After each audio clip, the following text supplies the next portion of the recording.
Ассалаумағалейкум қазақ елі. Ассалаумағалейкум ардақты қазақ. Достар, міне бүгін Қарағайлы паркіне келдік. Біздің подписчиктеріміз келді. Қазір құран бағыштап, осындай ашаршылық енді тарихта ешқашан қайталанбасын. Сондықтан жастарға айту керек, бұл нақты қазақ халқына жасанды, арнайы жасалған геноцид деп соны айтуға қорықпау керек. Және болашақта арманымыз өшерге мектептен жас балаларды әкеліп, соларға уағызды өшерді айту керек. Олар ертең осыны есте сақтасын деп.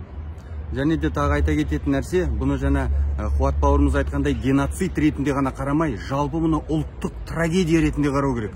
Өйткені қазіргі таңда өкінішке орай осы 31 мамыр күні ғана сол кісілердің аруақтарына құран бағыштаумен ғана шектелеміз. Осы күні ғана бір-екі бейне бағдарлама жасап қана шектелеміз. Негізі жалпы бұл күні ұлттық трагедия ретінде қарастырылып, кәдімгідей мемлекеттік мекемелердің үстіндегі желбіреп тұрған көк туымыз жартылай түсіріліп, кәдімгідей бұны қаралы күн ретінде қарау керек. Бұл біздің жалпы күнтізбемізде қара цветпен боялған күн болып саналу керек.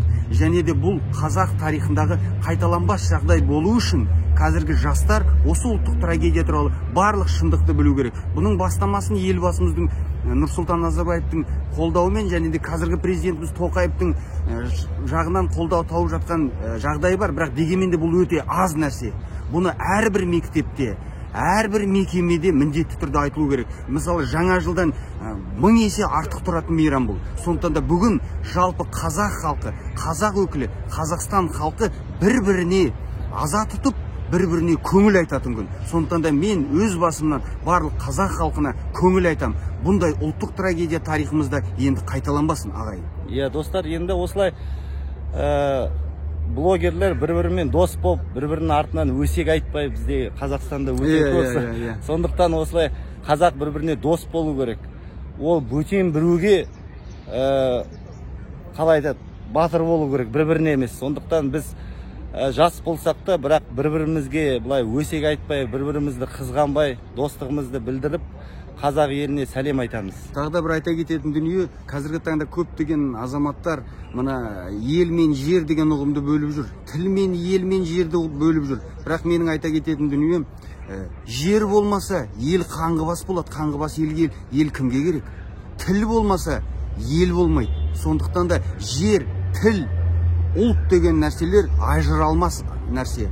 Соның арасында енді қасиетті ұғымымыз ата-бабамыздан келе жатқан ислам дінінде қосуға болады. Сондықтан да бұл төрт нәрсені бір-бірінен бөліп қарастыруға болмайды, ағайын. Иә, біз ислам дінді бөлек емес, ұлттың ішіне кіреді. Ұлттың ішіне кіру керек. Біз өйткені христиан болған жоқпыз, тәңірші болған жоқпыз. Сондықтан ұлт деген ұғымға ислам діні кіреді. Міндетті түрде кіреді. Қазақ болғаннан кейін ол мұсылман болады. Иә, кейбір топастар айтады, оны қайда жоқ. Ол философия емес, біз өзіміз ұран қылып алдық, ешқандай кітаптан алған жоқ. Оны мысалы мына қазіргі таңда сақал қою, мұрт қою, шолақ шалбар кию деген нәрсені, оны шыны керек, адам оған моральды түрде, рухты түрде дайындықпен келу керек. Ал қазіргі таңда оны тек қана модный тенденция қылып атқан азаматтарда аз емес, өкінішке орай. Сондықтан да қазақ деген дүниенің өзі мұсылман деген нәрсені білдіреді.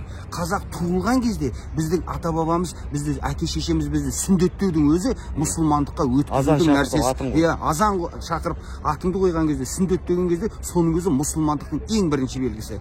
Және де біздің қазақ 5 уақыт намазын оқи алмаса да, бірақ иманы мәңгі бақи жүрегінде болған. Қара жұмысының өзін, үйінің фундаменті қойып атқан кезде біздің ата-бабамыз бен әке-шешеміз бісмілләдан бастайды. Бұның өзі мұсылмандықтың, иманның ең бірінші белгісі. Және де Құдайдан қорқудың өзі имандықтың ең басты признагы деп санаймын. Рахмет. Сау болыңыздар.